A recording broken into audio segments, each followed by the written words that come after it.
Visakha steel plant ప్రైవేటీకరణ తక్షణమే ఆపాలని అప్పటి వరకు కార్మిక సంఘాల ఆధ్వర్యంలో ఆందోళన కొనసాగిస్తామని విశాఖ మద్దిపాలెం సిఐటియు కమిటీ అధ్యక్షుడు వెంకట్రావు అన్నారు.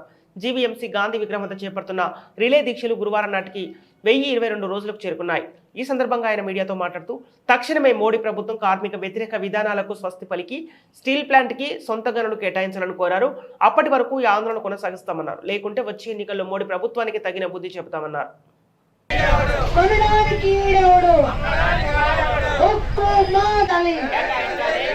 స్టీల్ ప్లాంట్ కి సొంత గనులు కేటాయించాలి.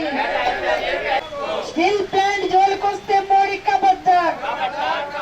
స్టీల్ ప్లాంట్ జోలికొస్తే మోడీ కబద్దార్. తెలుగోడి హక్కు, తెలుగోడి హక్కు. నా పేరు వెంకట్రావు, సిఐటియు మద్దిపాలెం జోన్ సెక్రటరీని.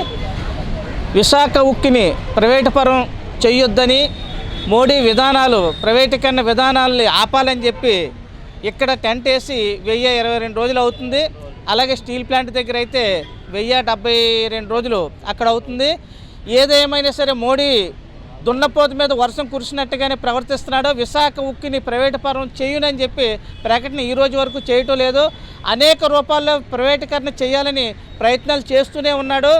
విశాఖ ఉక్కిని మొత్తంగా అమ్మకుండా ముక్కలు చేసి అమ్మాలని చెప్పి ప్రయత్నాలు చేస్తున్నాడు. బొగ్గు రానికుండా ఆపడం చేశాడు, ఇసుక రీచ్లు ఆపడం చేయింది, బ్లాస్ట్ ఫర్నేస్ 3ని రన్ చేయకుండా ఆపడం జరిగింది.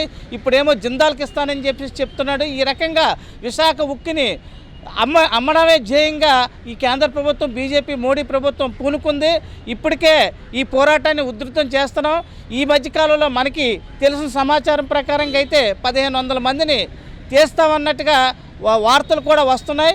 ఏదో రూపంలో వాళ్ళకి ఆరోగ్యం బాగోలేదని కానీ, సెలవుల్లో ఉన్నారని కానీ, అలాగే విశాఖ స్టీల్ ప్లాంట్ ఎంప్లాయీస్ని తగ్గించడానికి కూడా పూనుకుంటుంది. లాస్ట్లో ఉంది కాబట్టి, జీతాలు ఇవ్వలేకపోతున్నాం కాబట్టి దీన్ని ప్రైవేట్ పరం చేస్తానని చెప్తుంది.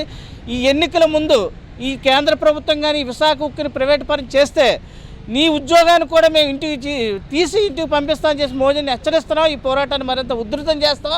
మొత్తంగా అన్ని సంఘాలు, అన్ని పార్టీలు కలుపుకొని రాబోయే ఎన్నికల్లో నిన్ను ఇక్కడ లేకుండా చేస్తాం. విశాఖ ఉక్కిని ప్రైవేట్ పరం చేయకుండా విశాఖ ఉక్కిని ప్రభుత్వ రంగంలోనే కొనసాగిస్తామని చెప్పి ప్రకటించే వరకు ఈ పోరాటం అనేది కొనసాగుతుంది. ఆ రకంగా ఉద్యమాన్ని ఉధృతం చేస్తాం.